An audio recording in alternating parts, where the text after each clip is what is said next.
Hello welcome back. എല്ലാവർക്കും പുതിയൊരു വീഡിയോയിലേക്ക് സ്വാഗതം. അപ്പോൾ ഇന്ന് നിങ്ങളുമായിട്ട് ഷെയർ ചെയ്യാൻ പോകുന്നത് കണ്ണിമാങ്ങ വെച്ചിട്ടുള്ള ഒരു അച്ചാറിൻ്റെ റെസിപ്പിയാണ്. പിന്നെ ഒരു കാര്യം എന്താണെന്ന് വെച്ചാൽ ഈ കണ്ണിമാങ്ങ ഒരു മാസം ഉപ്പിലിട്ട് വെച്ചതിന് ശേഷമാണ് അച്ചാറാക്കി റെഡിയാക്കാൻ പോകുന്നത്.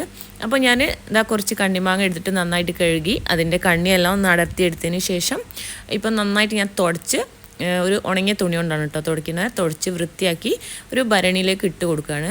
പിന്നെ ഇതിൽ നമ്മൾ ഒട്ടും വെള്ളം ചേർക്കാൻ പാടില്ല.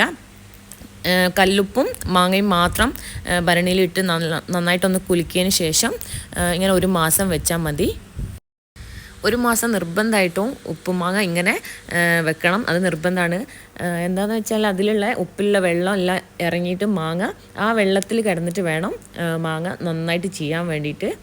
അപ്പോൾ ഒരു മാസം കഴിഞ്ഞതിന് ശേഷമുള്ള ആ ഒരു രൂപം ഞാൻ കാണിച്ചു തരാം. പിന്നെ 3-4 ദിവസം കൂടുന്ന സമയത്ത് നമ്മൾ ഈ ബോട്ടിൽ ഒന്ന് എടുത്തിട്ട് നന്നായിട്ടൊന്ന് കുലുക്കി കൊടുക്കണം. അപ്പോൾ ഒരു മാസം കഴിഞ്ഞതിന് ശേഷം നമ്മുടെ മാങ്ങ ഈ ഒരു രീതിയിലായി വന്നിട്ടുണ്ട്. നന്നായിട്ട് ഉപ്പെല്ലാം അലിഞ്ഞ് ഒരുപാട് മാങ്ങ മുങ്ങി കിടക്കുന്ന അത്രയ്ക്ക് ഉപ്പ് വെള്ളം അലിഞ്ഞ് റെഡി ആയിട്ടുണ്ട്. പിന്നെ ഇനി നമുക്കിത് അച്ചാറാക്കി എടുക്കാൻ വേണ്ടിയിട്ട് കുറച്ച് കാര്യങ്ങൾ ചെയ്യാനുണ്ട്. 2 ടേബിൾ സ്പൂൺ ഉലുവയും അതേപോലെ തന്നെ 1.25 ടേബിൾ സ്പൂൺ കടുകും ഒന്ന് മൂപ്പിച്ചെടുക്കണം. തീ വളരെ കുറച്ചിട്ട് വേണം ഇതൊന്ന് മൂപ്പിച്ചെടുക്കാൻ. ഇത് റെഡി ആയതിനു ശേഷം ഇതൊന്ന് ഒരു പ്ലേറ്റിലേക്ക് മാറ്റിയതിന് ശേഷം സെയിം പാനിലേക്ക് തന്നെ 3 ടേബിൾ സ്പൂൺ മുളക് പൊടി, അതേപോലെ തന്നെ 2 ടേബിൾ സ്പൂൺ കാശ്മീരി മുളക് പൊടി, പിന്നെ കായപ്പൊടി ഇതും കൂടെ ഒന്ന് ചെറിയ തീയിൽ വേണം, അതെപ്പോഴും ശ്രദ്ധിക്കണം, കരിഞ്ഞു പോവാതെ ഒന്ന് മൂപ്പിച്ചെടുക്കണം. ഇനി ഞാൻ നേരത്തെ വറുത്ത് വെച്ച കടുകും ഉലുവയും കൂടെ ഒന്ന് മിക്സിയിൽ പൊടിച്ചെടുത്തതിന് ശേഷം ഞാൻ ഏകദേശം മുളകൊക്കെ മൂത്ത ആ ഒരു സമയത്ത് അതും കൂടെ ആ പാനിലേക്ക് ഇട്ട് ഒന്ന് മിക്സാക്കി കൊടുത്തിട്ടുണ്ട്. അതിന് ശേഷം മാങ്ങയിലുള്ള വെള്ളം മാങ്ങയും കൂടെ ഒന്ന് വേറെ ആക്കിയെടുക്കാൻ വേണ്ടിയിട്ട് ഞാനൊരു സ്ട്രെയിനറിലേക്ക് ഇട്ട് കൊടുക്കുകയാണ്. ഇനി നമുക്ക് ഈ അച്ചാർ റെഡിയാക്കാൻ വേണ്ടി എല്ലാം കൂടെ ഒന്ന് യോജിപ്പിച്ചെടുക്കാവുന്ന ഒരു പണി മാത്രമേ ഉള്ളൂ. അതിന് വേണ്ടിയിട്ട് ഞാൻ നല്ല ഡ്രൈ ആയിട്ടുള്ള ഒരു പാത്രമാണ് കേട്ടോ എടുത്തത്. ഒട്ടും വെള്ളം, നമ്മൾ പ്രത്യേകിച്ച് തന്നെ അച്ചാർ ഉണ്ടാക്കുമ്പോൾ ആ പാത്രത്തിൽ ഒട്ടും വെള്ളം ഉണ്ടാവാൻ പാടില്ല. അപ്പോൾ ഞാൻ ഒന്നുകൂടെ പറയുകയാണ്, ഒട്ടും വെള്ളമില്ലാത്ത ഒരു പാത്രമാണ് ഞാൻ എടുത്തത്.